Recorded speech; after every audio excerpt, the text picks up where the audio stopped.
right, we're on. Well, wait a minute. Okay. Yeah, I've got a little notice. It says we're live. So anyway, so welcome to the, I think we said it was the 8th. Of course, now my dogs are fussing in the background. The 8th town hall, virtual town hall that we've had. And I just want to welcome everybody again. We're going to do what we normally do, which is give you a review of what we've done this week in the Board of Commissioners and go over some of our committee meeting details and any other things. And then a little bit later, he couldn't join us at the beginning, but we are scheduled to have Mayor Frank Auman join us. So I'm excited about that. And he'll call in a little bit, maybe 15, 20 minutes, Mike, isn't that what we're thinking? Okay, so we'll look out for him and we appreciate his ability to join us. So obviously, as usual, your Board of Commissioners met in our business meeting on Tuesday, and we did passed a number of things. We finally, it's the ultimate.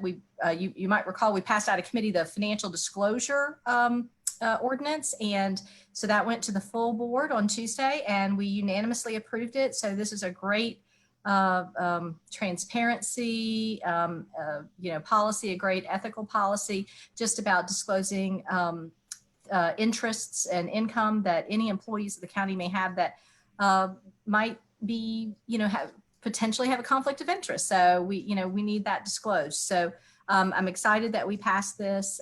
This was a long time in coming, but it was good work by all. I want to thank Commissioner Kathy Gannon in particular. She's not on the finance committee this year, but she was for the past 2 years with me as I was chair of it. And she worked so hard on this policy, and she's retiring this year. So we won't have Kathy next year, but she has been extremely helpful in getting this through and really gotten into the details and worked very hard. So I want to thank her.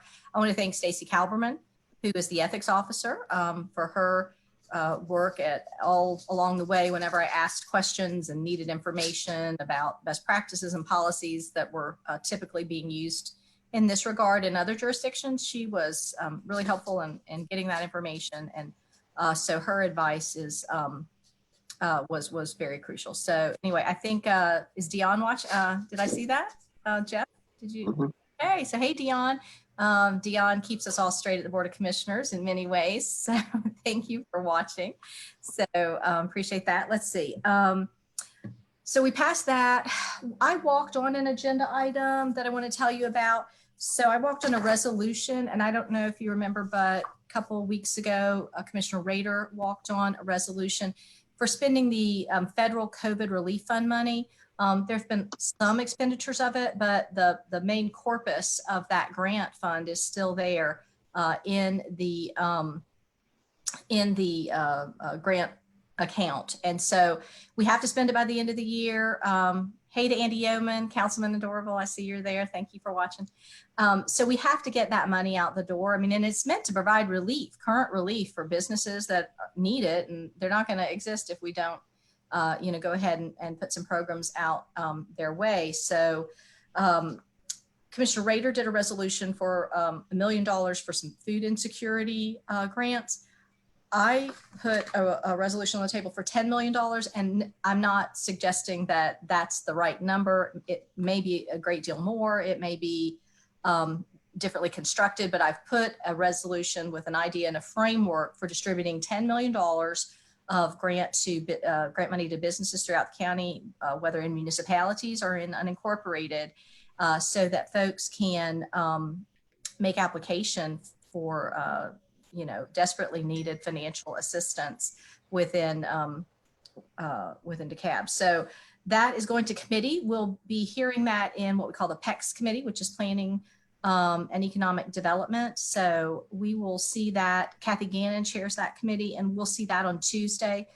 So we'll have a dialogue as commissioners about that. And I am completely open to any changes and adjustments in the resolution, but I just think we need to get the ball rolling because we have not right now. I think we've been slow out of the gate when compared to our neighboring jurisdictions and how they've done it. And they've already got partnerships going with financial institutions to vet these grant programs. And so they have sort of robust implementation of their COVID relief fund money already. So I'd like to see us get on that. So that's why I put that resolution out there. That's my attempt to get the ball rolling on that. And I'm well aware that there's other things that need to be funded.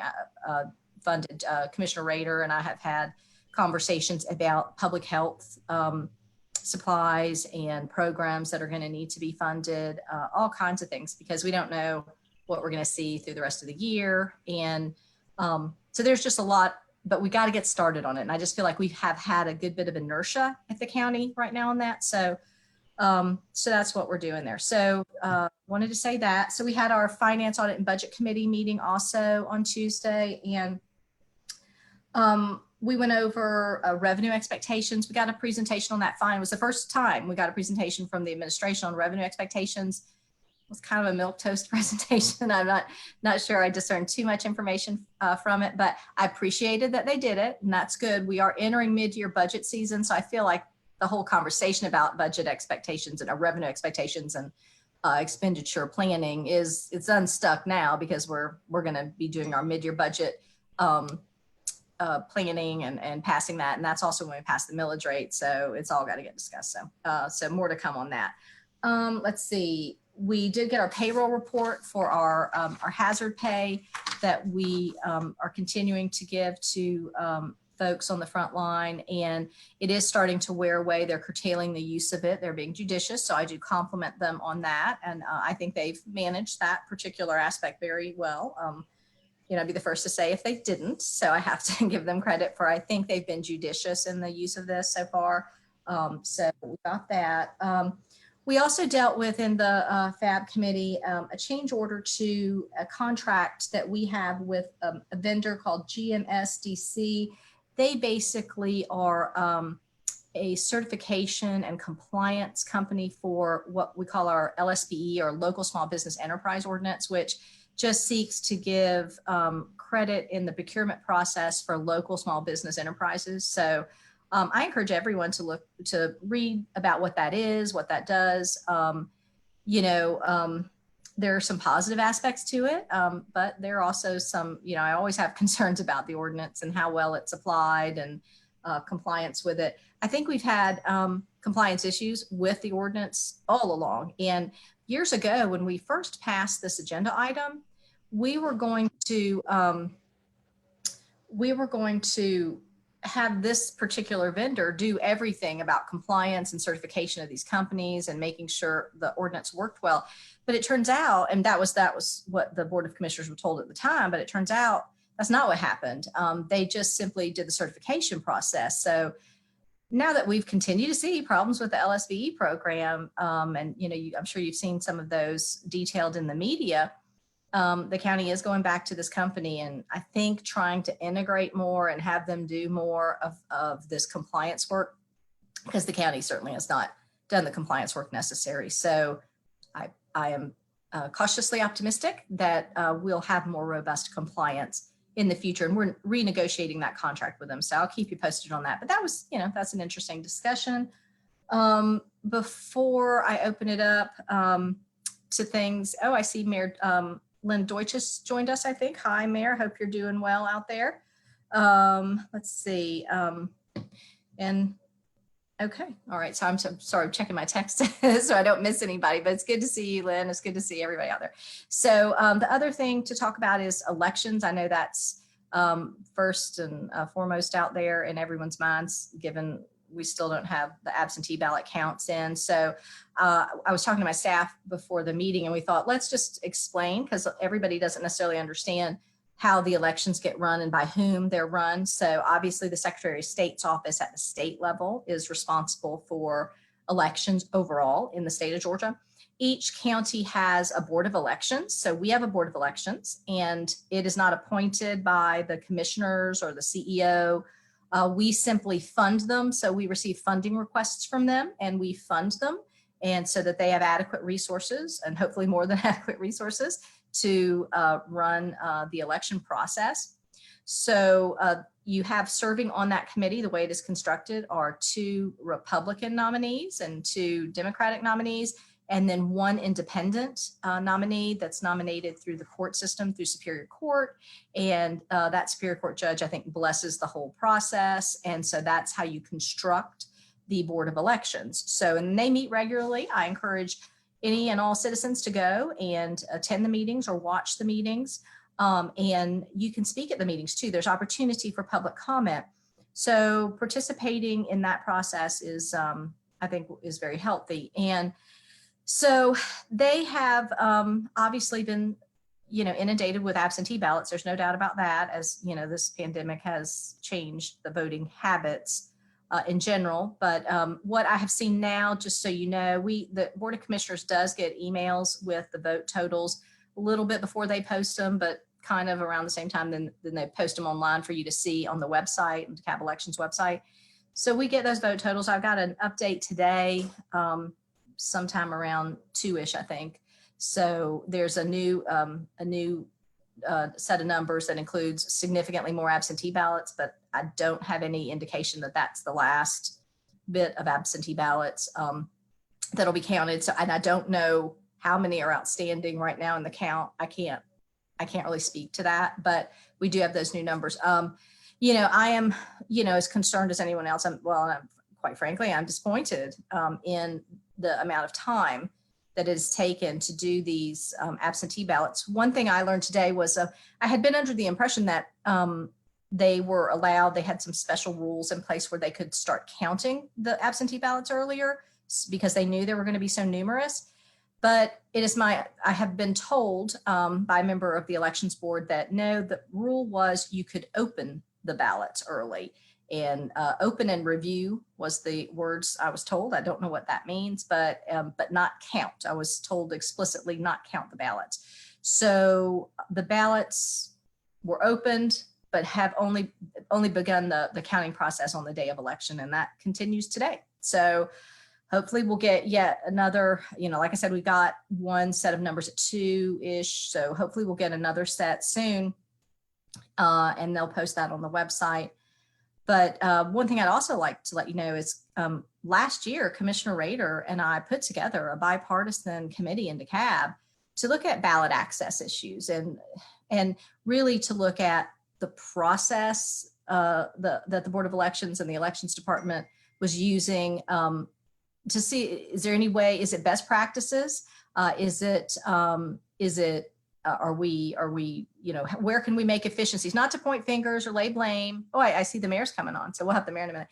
But we did a fair amount of that. We're still continuing to work on that. The COVID pandemic kind of, has put that somewhat in check. But we did have an outside consultant look at that from a consultant from Colorado. So we're just trying to be helpful as Board of Commissioners. We're trying to help reforms go forward in a positive way with the Board of Elections. But, we're not the controlling authority for the Board of Elections. So FYI, I hope that, helps everyone understand the process. So, and I think I saw a little message go by that the Mayor Deutsch said, how many are outstanding? 90,000? Is that what I heard? Okay. So if that's true, there's a lot of, it's a lot of ballots out there. So they still have more to count. Well, welcome Mayor Auman from Tucker. So, hey, thank you for joining us. We're so grateful you're here. What we usually do is we do this little update for about 20, 30 minutes now, which we've done on all the counties stuff and what the Board of Commissioners did last week and what the committees did. And I just gave a little update on the Board of Elections and where we are with the absentee ballots. So, and then we usually have our guests come on and talk. So we're so glad you're here. We had Mayor Clarkson from Chamblee, and we had Mayor Deutsch from Dunwoody. And so now we have Mayor Auman from Tucker. So that's a special treat. We're so glad you're here. Now, y'all just had a meeting the other day, didn't you? Tucker City Council? Oops, you're muted. Got to unmute.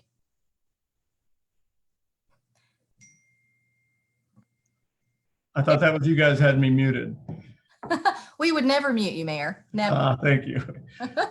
Yeah, we meet twice a month as a city council, and that was this week. So it was an interesting night. It was our first one So since the killing of George Floyd was on Monday, Memorial Day, our last meeting was the next day, so the news hadn't really spread and all that. So all of what's transpired took place in the 2 weeks between our meetings. So it was our first time back together for a while. Yeah, I saw that, and I saw you. I think you guys, you had a social justice discussion, and I think passed a resolution. We did. We passed, the council unanimously passed a resolution calling on the state legislature to complete their work on the what's commonly called a hate crimes bill. Okay. We didn't mention that particular bill just because it's subject to change and all that, but we laid out our principles and the things that we thought were important and the context that called for it. And it was quite a consequential meeting. And I think it was good for our community. Good. You know, and I haven't read it, but I glanced at it. I think we've got an email. City of Stone Mountain issued a statement sort of similar about their principles and what their thoughts are from a social justice perspective. So that's interesting. It's interesting to see the work, you know, and we've had, I know you've had in Tucker, and we certainly have had in Dunwoody some of the very positive and well-attended demonstrations and protests, you know, just, you know, mourning the loss of you know, George Floyd and others, and calling for, you know, people to pay attention to this issue. So that's been very meaningful. Yeah, it's been a real bright spot, those demonstrations in Tucker. Kind of unique. They were, of course, there was a lot of tension around what they would be like and whether, you know, those who wanted to make trouble out of it might show up and involve themselves in a negative way. But it was designed for families, and it was really interesting.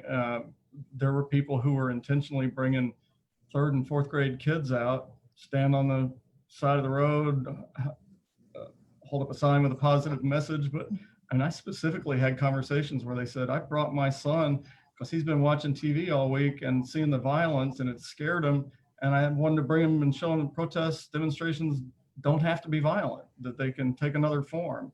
And then that's right. Yeah. I met another one who said specifically, this is my son, he's 4th grade. And I brought him to teach him about the First Amendment and how our governments are here to protect those rights. And so there's been a lot of cool conversation that wouldn't have happened under other circumstances. So while we wouldn't have wished for it, we're certainly looking for the positive to come from it all. Yeah, I'm trying to extract those takeaways too, you know, in meaningful ways as, you know, as a leader and as a, you know, just a citizen and a human being. So that's good to know. So, well, tell us what else is going on in Tucker. Give us some highlights. We love to know what's going on in our cities. Well, it's nonstop, but we have all of our regular business that we're pressing forward on every day and trying to, you know, fulfill our mission. We've got to deal with coronavirus and COVID on top of that, and then all the upheaval on the rest of the news in the mix as well. So, and I understand we're going to have locusts later in the year, so I think we're clearly entering full circle. Yeah, we got the whole ball of wax. So I have to say the memes for 2020 about all the things, you know, pretty funny. No shortage. Yeah. No. Well, I'll say, because I want to say thank you to you and your office and your efforts since we became a city. Part of our sort of founding philosophy was that we wanted to have a good and ongoing and working relationship with the county all the way through. And you, for your part, on behalf of the county, I'll tell everyone listening, Nancy is my commissioner, so thank you. We've continued some really good work in parks and sidewalks, other public safety related things that are what we call in the city, we call legacy projects, meaning they were in some stage of progress when we became a city, and the county has done a remarkable job, a commendable job of following through on those things. So we've got some great stuff in the parks, and I'm telling you as if you weren't there for the ribbon cuttings on various pieces of it, but great stuff at Henderson Park particularly, trail work, community garden. We've improved the fields over there. Playgrounds over there. Tennis courts, including some new restrooms, both on the tennis court side and on the community garden side. So it's just about every day that something new is being added to the park, and a lot of that credit goes to you directly and to your I'm so excited about Henderson Park. It's my favorite because the dock now and stuff. There's I see the newest work. I haven't seen that, but when we did the ribbon cutting for the dock and then all the trails, it's really splendid. But and I think you would agree with me. I have to give so much credit to the Friends group over there, the citizens that work hard for the parks. Yeah.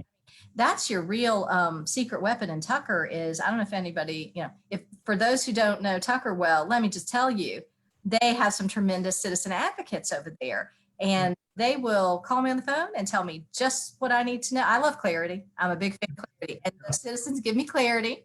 And so, and that's so helpful. But I know, but it's so helpful because then I've been able to come over and say, now, what are we talking about? Whether it's Peters Park or Henderson and the vision that the citizens have for their own parks is really splendid. Yeah. And they're so hard. It's just really hard working.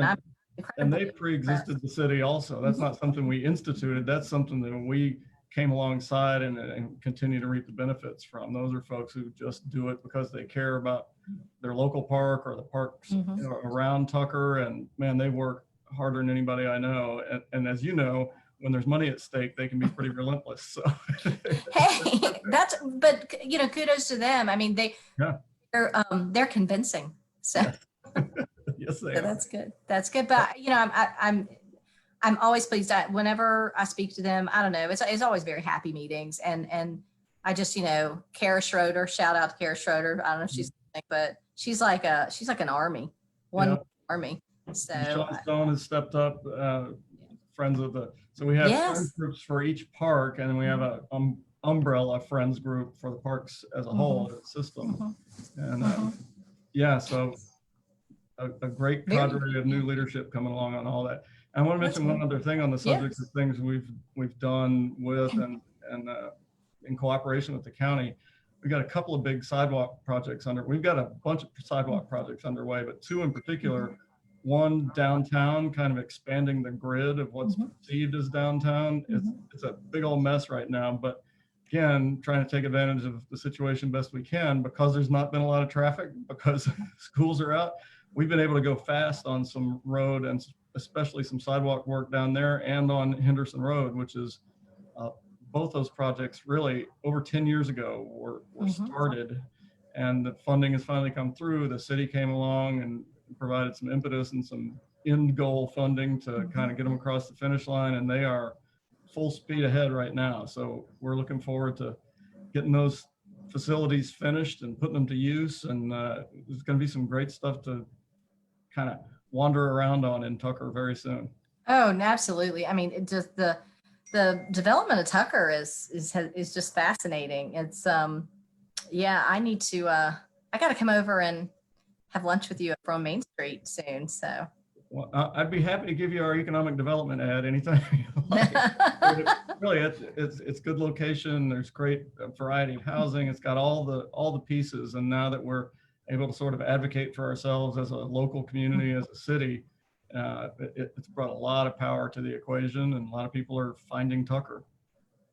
Yeah, they are. You guys are having a big boom over there, I think. So it's just such a wonderful community. So there's that. I don't know if my aunt and uncle live in Tucker, so I'm giving them a shout out if they're watching. I have no idea. It's amazing how many people have some kind of a connection to Tucker, and I mean people everybody all over the place. And if they have ever been in the area, they know Matthews. They've heard of Kofer Brothers. All those things that have been around. Kofer Brothers celebrated their 100th anniversary as a family-owned business within the last year. Wow! So I didn't know that. Yeah, 100 years in business, on their third generation now, I think. So yeah, that's the kind of thing that makes a community strong, right? When you have people whose families have been here for a really long time, it adds a kind of fiber to the fabric that you don't get any other way. Yeah, no, it really does. It really does. Well, Mike, do you have thoughts and questions? You were a former mayor. Oh, you're muted. You got to unmute, Mike.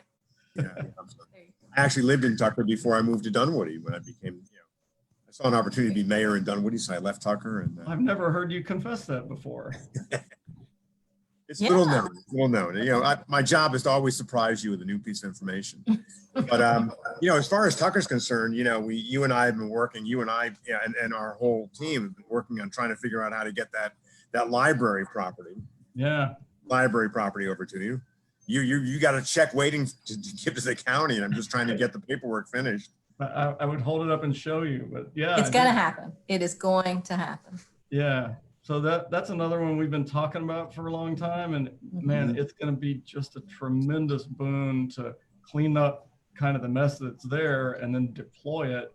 Our dream is to use that space and some adjacent space to build our permanent home as a city. That's where we want to put our city hall and use that to catalyze that part of downtown and a lot of great things. It's a long-term thing. We just signed a lease to move into an interim city hall. The huge step up from where we've been. And then the last step will be to build the real deal over there. Probably a 5-year plan. Yeah, you already own some of those properties around it. And so how much total land will you have once you have the library and all the pieces you're putting together?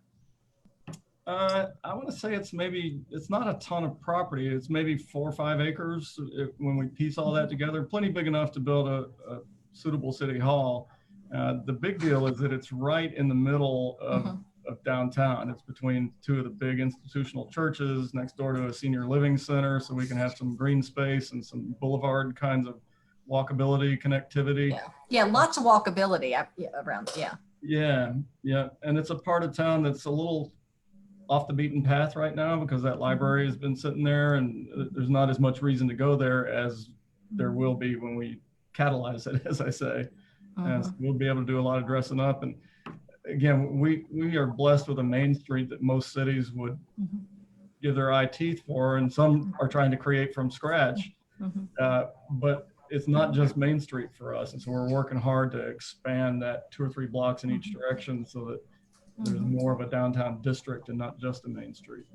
Yeah, I want to also give credit to Commissioner Cochran Johnson too. She's on the same page. She's a big fan of Tucker and all that you're doing there. So I want to acknowledge her and her work because we were over there with you pre-COVID, walking around, and I know she cares very much about the development there and the success of the city. So I want to make sure we acknowledge Commissioner Cochran Johnson. I enjoy working with her as my colleague. So. Yeah, well, and I should say we're unique, I'm sure, among cities in that there are 4 of you and your fellow commissioners who represent at least a part of Tucker. So everybody has an interest in seeing it do well, seeing it relate well to our neighbors and all of those things. And we've said it over and over to gotten a little cliche, but it's quite true. We rise and fall together. We can't do anything separate from the county as if we didn't belong and vice versa. So we got to figure out how to help each other. Absolutely. It's a good synergy. Yeah, I hope so. I hope it stays that way. It takes effort. I mean, it really does. It's easy to look across the way and be suspicious or wonder about motivations, but there's nothing like getting together and talking about it. Yeah, well, I think we have a good sort of synergy, a good ecosystem right now for that. And I think that's been well. And I think you and I, one thing we have in common was you and I were just put on the Peachtree Gateway board. Yeah, another exciting opportunity to make some things happen. Yeah, I'm excited about that. Now, Mike, you served on that, didn't you, when you were?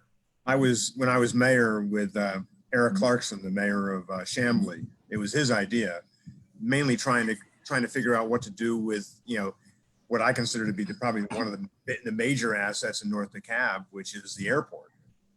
The second busiest airport in the state, which is just a general aviation airport. And then that GM site, 150 acres right there. And we were trying to figure out how to program that. And out of that came the Peachtree Gateway partnership. And now all of a sudden they've decided really to expand that. So they've included people from Peachtree Corners and now going out to Tucker and really just trying to get that North DeKalb, that northeast quarter of Spaghetti Junction over there, just kind of program that whole thing. So it's going to be great. I think that's, you know, like partnership Gwinnett and Cobb Edge, you know, they've been very successful. They're very well known. The partnership that we're forming here is going to be just as big. Yeah, and I don't know if you had the opportunity, but we had Matthew Lee on a little bit ago, and we talked a lot about the what's the name now for the GDOT plan, the around 285. What is that? Oh, yeah. I Well, forget. managed lanes. It has a Yeah, bureaucratic sort of name. It used to be Revive 285 and it's changed names a few times. But Yeah, it's I wanted to say revive, but I know that it's changed. But anyway, so we talked a little bit about the opportunities for Tucker there and the entry and exit using the Northlake way, I think it was that. So that's a very interesting. That's very catalytic and important for Tucker, and we're very interested in that. Well, yeah, and there's a couple of things going on that are kind of all coming together. So Northlake Mall is being redeveloped. Right. Not back into a mall like from the 70s, but much more of an employment, I'll say mixed use, but not like the Battery or a place like that. Mostly employment, some retail, lots of amenities like restaurants and workout facilities and things like that around. But Emory Healthcare is going to move 1,600 employees onto that site. They're going to occupy what used to be the Sears and part of what was most recently the Kohl's. That's all underway and isn't slowing down as a result of all the COVID and all the rest. So if that was all that was happening, that'd be 1,600 people coming and going from that place every day. They need to eat somewhere. They need other things. There'll be more people living there. And so this managed lanes project really gives an opportunity to relieve what will be a traffic burden there, but also encourage people to come there and go from there. So we have those two. It's always seemed strange to me. There are two interchanges very close together. Yeah. Just the road and Northlake Parkway. Northlake Parkway is only north facing, so you can only get on northbound and off southbound. So they're going to convert that and make it the managed lanes access as part of that project, and the La Vista Road will be the general purpose access, all directions, all that stuff. So it gives us an opportunity for bus rapid transit or other ways to move traffic in and out of there and really make it a destination. So all good. And isn't it the case that, and I want to point out for people, because I think this is an important aspect of how the cities and the county are all, there's really a synergy that, is coming together, because GDOT wasn't even looking there until I think the city and the CID. So, I mean, and Matthew Lee was a big part of that. I'll give credit where credit's due. He saw that early on and understood the CID that's right there and the needs and the impact. And so that's tremendous. Yeah. And the Peachtree Gateway is another good example. I mean, there's no way to get this kind of stuff done if we just huddle in our city hall and think about Tucker, and you huddle over there in Decatur and think about DeKalb, and GDOT thinks about the highway. I mean, really, unless we're all talking together early on, these plans are decades long. Well, they are, and it's interesting. We had Matthew Lee on, and we had Ann Hanlon from the PCID, and without the PCID, that whole 400-285 doesn't happen, right? That interchange thing. So it's just the value the CIDs have had with the cities. It's very interesting, and the history of all that is fascinating. But it's like you have to have a champion. You have to have a champion. Somebody's got to step up. Yeah. So. Yeah, I think we call that leadership.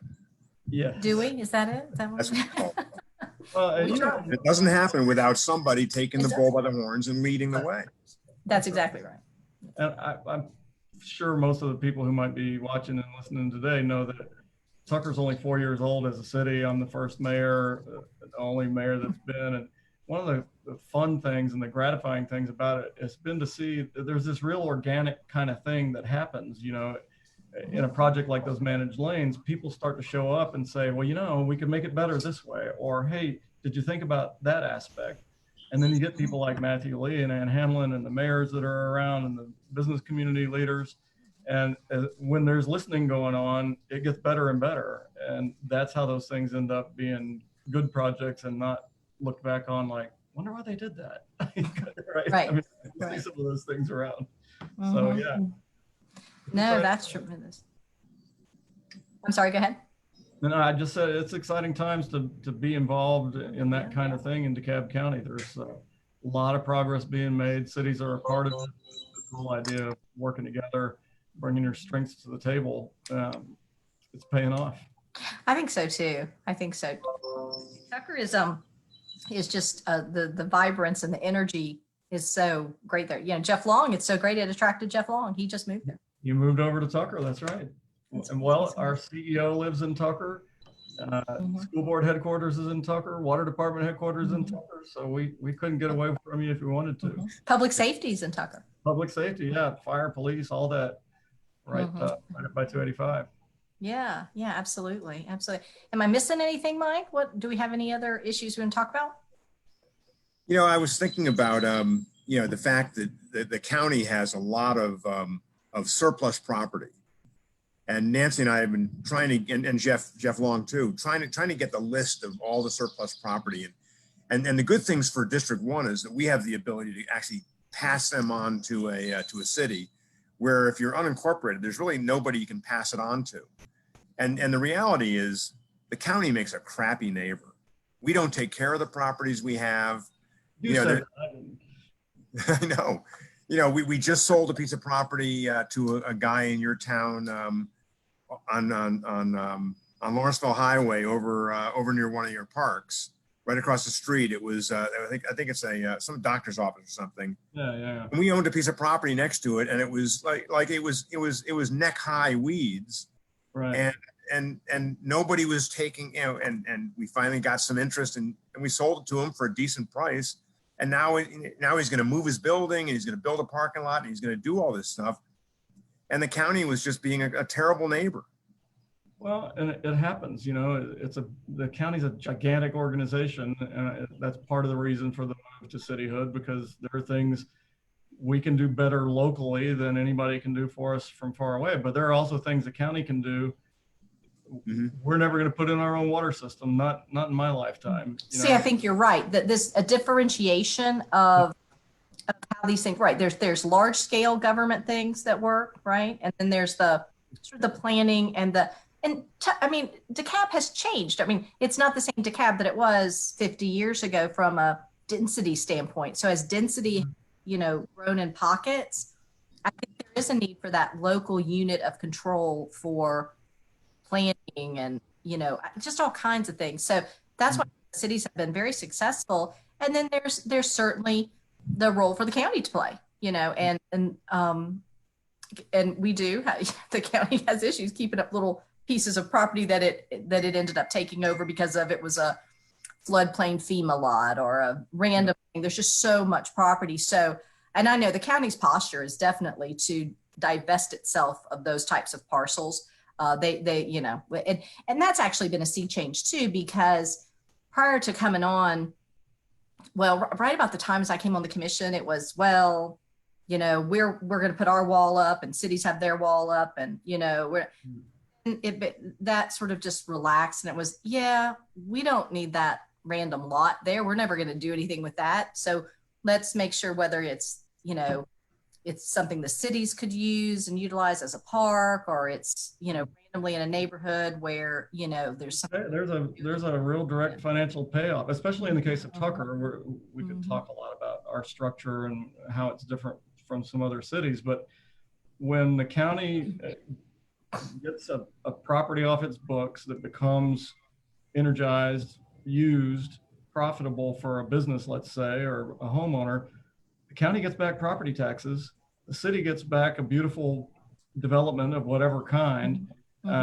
It's good in every way. And the transaction value of the piece of property ends up being the small part of the equation, because the long-term benefit just blows it away. And so, yeah, Mike, we've got that list. This well, tell us what you want, because you know, we've divested a lot too. Like, I mean, since, and we seem to do it in sort of tranches, like, but we've, you know, there's been tons and tons of Chamblee that put together, you know, pushed around. You know, there were lots of FEMA lots over there. So there's an interesting history too. We have, so East Ponce is one of our borders for a large stretch of it over there. And there are actually pieces of property that the county owns there that are left over from the days when the trolley ran from downtown out Ponce to Stone Mountain. And so along East Ponce de Leon Boulevard or road out there, there are these strips 10 feet wide, 40 feet wide, both sides of the road. They're kind of random shapes. And so a developer comes along and wants to build a new manufacturing facility over there. It turns out he doesn't own and can't get that 20 feet in front of his building that he needs. And so that's where a lot of it's turned up. And we've come to the county to say, listen, we got to figure out how to put this into our hands or his hands, or, you know, and just sort of go back and fix all that. But it was there because that's where the trolley ran however many 100 years ago. Yeah. Yeah. That's interesting history. I love that kind of stuff. You know, and by the way, we've gotten a lot of the feedback we've gotten from various town halls we've had, especially the one with Matthew Lee, was a lot of the history that people learned. They're like, oh, I never knew that. He was just, well, you know, he's the president or whatever, the Historical Society for Tucker. And yeah. So he's just a font of information. Well, I don't know if he told you, but his family way back, I don't know the relations, but a few generations ago owned the land where that gigantic WSB tower is at a shopping development called Northlake Tower Festival. Yeah. That's still the main AM broadcasting tower for WSB radio. And his family owned it as farmland. Most of the farmland in DeKalb was dairy farms and back in the day. So he not only is interested in history, it comes down through his family, and he's got a treasure trove of stuff in addition to the knowledge that he has. Well, that's Northlake Fiesta, right?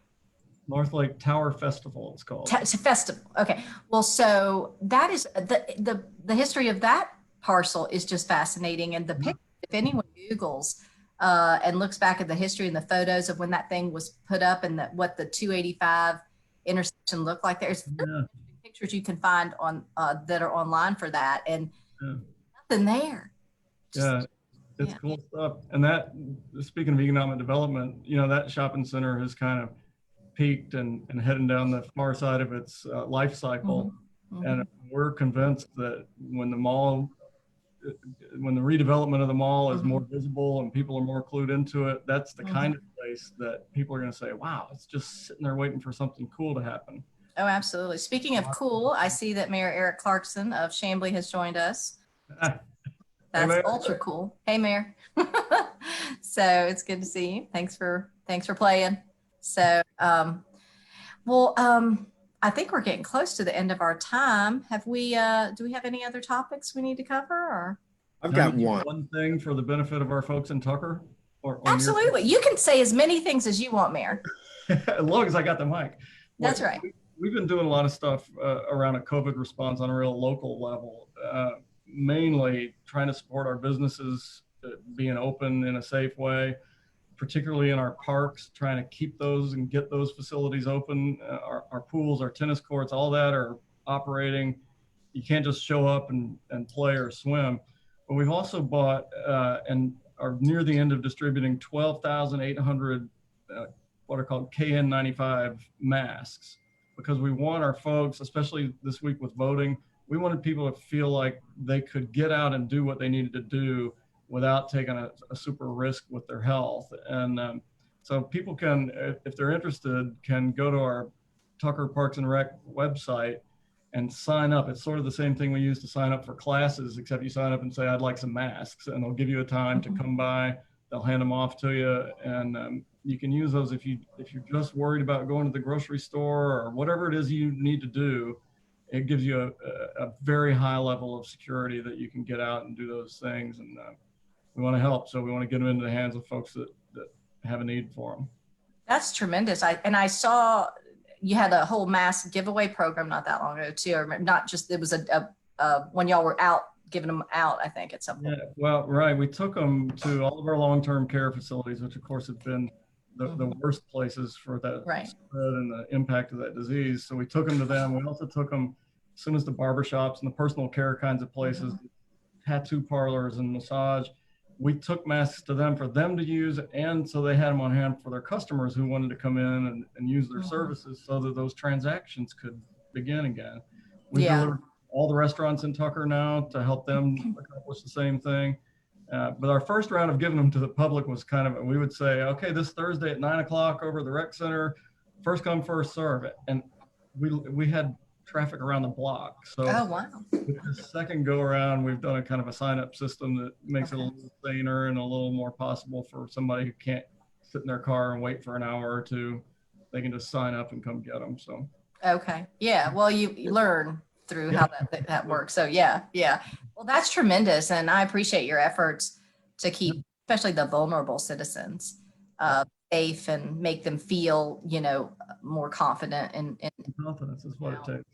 yeah, that's great. Mike, you said you had something?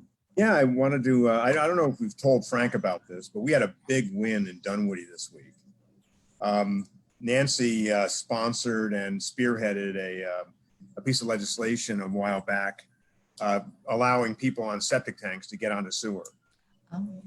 And This is one of my favorite things. This is so huge. amazing. And so, there's the problem is that, you end up in these neighborhoods where, for whatever reason, they're on septic tank and the houses go down in value, that somebody starts renting it out, the septic tank fails, there's no sewer to hook into, the house goes into disrepair, ends up being blighted, ends up destroying the property values of the entire neighborhood. You know the whole litany.